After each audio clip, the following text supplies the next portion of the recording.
Hey Reconstructing History fans, it's Cass. Today, I'm going to tell you why tailoring will save the world. Stay tuned here on the channel.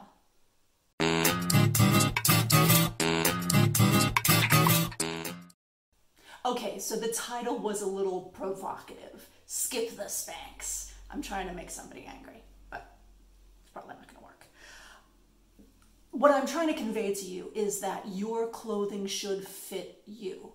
We have this concept that we're the wrong size. Oh, I'm not the size I should be. Oh, I should be a size 6. Oh, I should be a size 2 or whatever.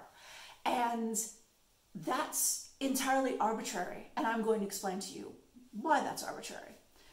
But this really is to say, hashtag you be you. You are the way you are. And you are perfect the way you are. You are the best you that has ever been, because there's only one of you. So your size is your size, and that has nothing to do with a size in a label, a tag, anything like that. The history of body shaping garments, like Spanx, goes back quite some time. Matter of fact, the first really great quote we have for it is from the 14th century. There was an English chronicle called The Brutes, and it was written sometime between 1333 and 1377. And the chronicler of The Brute, there's a line in it where he's complaining that the women surpass the men in the tightness of their clothes, so tight that they hang foxtails underneath their skirts to hide their asses. I have news for the chronicler of The Brute. My medieval girlfriends weren't hiding their asses. They were making their asses look more juicy. Foxtails underneath. So it was like the beginning of the bustle era, way back in the 14th century. But so you can see that body manipulation, body shaping garments go back quite a long way. And they're probably even older than that. This is just the first time we see somebody complaining about it that has survived. Of course, we all know about corsetry. Corsetry was invented to shape you into a shape that you weren't naturally. Men wore corsets in certain periods of time as well, because you can't get that fashionable shape without manipulating your body. And of course, you know, in our grandparents' time, there were girdles, which basically are just corsets, but focused on a little farther down on your body. And now we have Spanx. And I'm going to tell you why Spanx don't work. The inventor of Spanx, bless her, she's, became a billionaire with this very simple idea. She said that the reason she invented them was because she was wearing this tight pair of light-colored pants to a party, and she wanted something to wear underneath them that would make the pants fit better. So she cut the feet off a pair of pantyhose and put them on under the pants, and that gave her the idea for Spanx. Well, what did that do? Pantyhose stretch with your body, so wearing pantyhose or not wearing pantyhose under your pants is absolutely the same thing. I mean, think about this. Spanx are just fabric that stretches, and granted, it doesn't stretch much so that it kind of forces you into a shape, but it doesn't actually change your shape. It just annoys you. It just makes it harder to use the toilet, for Christ's sake. I mean, if you think about it, think about a balloon. You have a balloon and you fill it with water.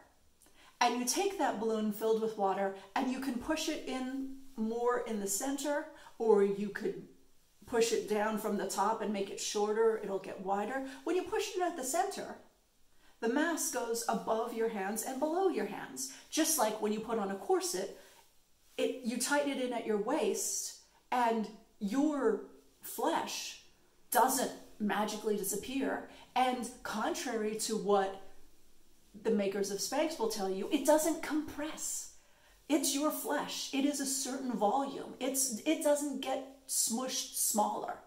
What happens is when it goes in at your waist, the flesh displaces and goes up to your boobs or down to your hips, which in the corseting, in the period of time when corsets were popular, was the desirable effect. You wanted to have a very tiny waist, and you wanted to have bigger hips and bigger boobs, because bigger hips and bigger boobs make you look like you have an even tinier waist.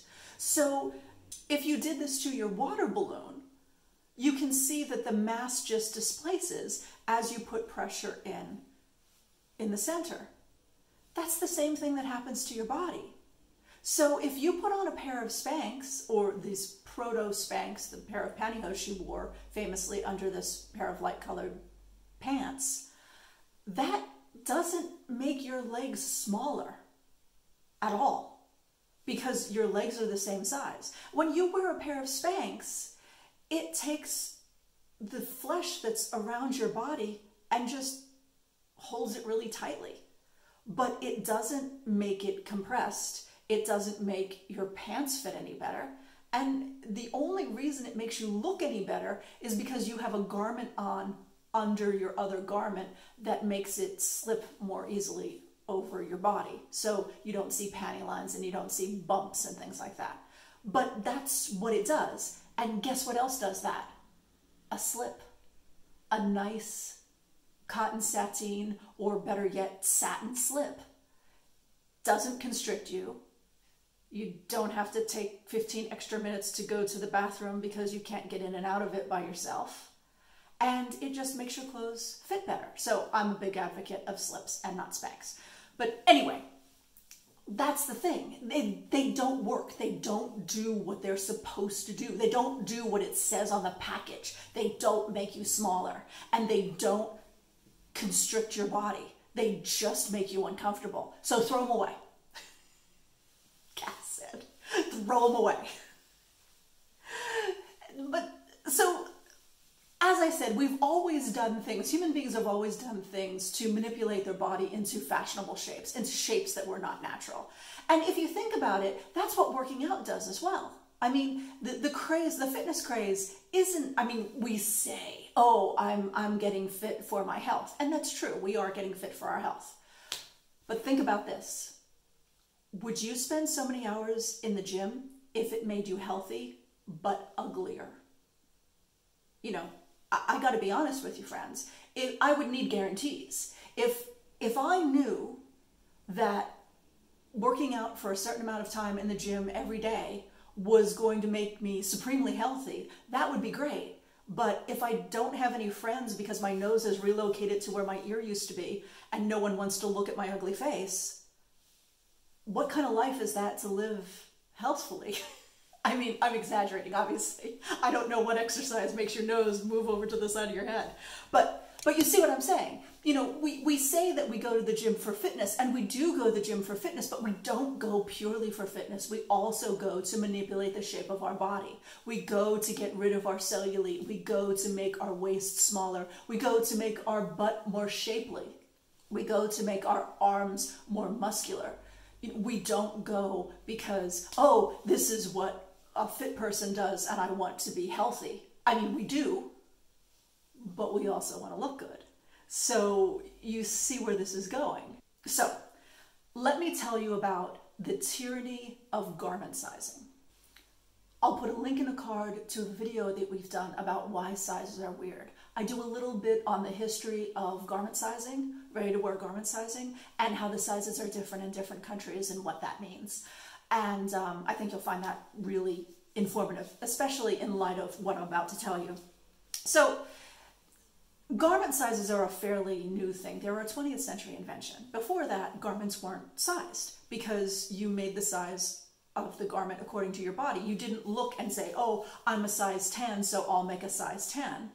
No, you went to your tailor or seamstress, depending on what kind of garment you wanted to have made, and you had the garment made to fit you. And this is why tailoring is going to save the world. Because your clothes should fit you. Say it with me now. Your clothes should fit you. Hashtag you be you. You are the perfect you that exists. So maybe you want to be smaller. Maybe you want to be faster. Maybe you want to be stronger.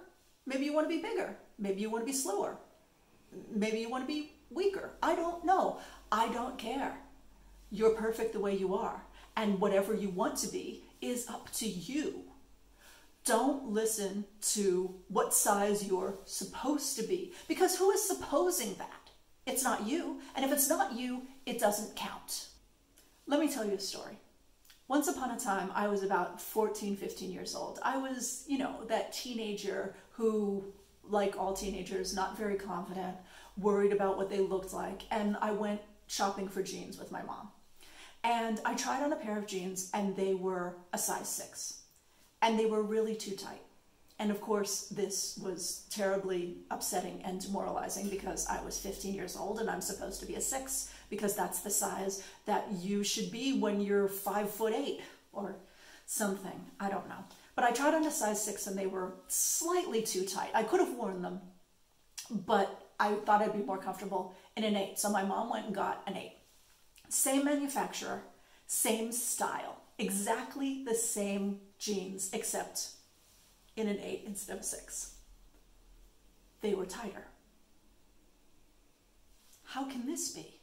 Well, my mom worked in a garment factory. And she said, oh, well, she looked at the label and of course she started her whole, yeah, made in China. Of course it's made in China and they don't control anything. Because in my mom's garment factory, as with many garment factories, there is a QA process where they test to make sure that the garments are the size they're supposed to be and that the tags are in the right size garment. So basically what we had our hands on was either a size 8 that someone had sewn with too big seam allowances so it made it too small, or they put size 8 tags in a 6 or possibly a 4.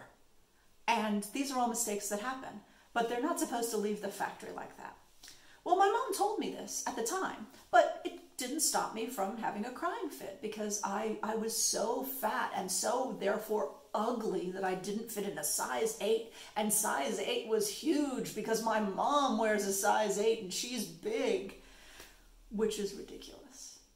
Go down the mall to the store where you can't afford to shop because everything's too expensive, and I would have fit in a size 2. It would have been the same size, but that store sells smaller sizes. It's called vanity sizing. So the more you pay for something, the smaller the number on it is going to be, which is ridiculous. I mean, a size should be a size should be a size. And you are not a number. You're a human being. So ditch the numbers. And we're going to do a video in the future, in the near future, I'm sure, called Why Bust Waist Hip Doesn't Work. If you're basing your size on the circumference of your bust, the circumference of your waist, and the circumference of your hip, and that's all, that's 3 measurements. And in that video, I show a picture of the very many differently shaped people who have exactly the same measurements of those 3 measurements. So this is crazy. I mean, this is just a conspiracy to say, oh, well, if you don't fit in our garments, then there's something wrong with you. No, there is not. There is nothing wrong with you. You are fine the way you are. You be you. The way tailoring saves the world is tailoring makes clothing to your size and shape. Always. If you have one shoulder that's higher than the other, and I do, it makes a jacket for you that has one shoulder higher than the other. If you have one hip that sticks out a little more, it makes trousers that accommodate that hip without it looking strange. You can have a hump on your back like the Hunchback of Notre Dame, and you can make a suit jacket that makes it look like you're perfectly straight. That's the beauty of tailoring. When you buy bespoke tailored clothes, they are made to fit you, because you are perfect the way you are. Isn't it great? That's why tailoring is going to save the world. Come see us next time for the next installment in this great series. Till then, bye. If you enjoyed this video, please give us a thumbs up. If you haven't already subscribed, please do. If you want to know the next time we upload a video, click the bell icon and you'll get notifications in your inbox the next time I upload anything. And of course, leave me some comments. I love a good argument. I'd love to hear what you're thinking.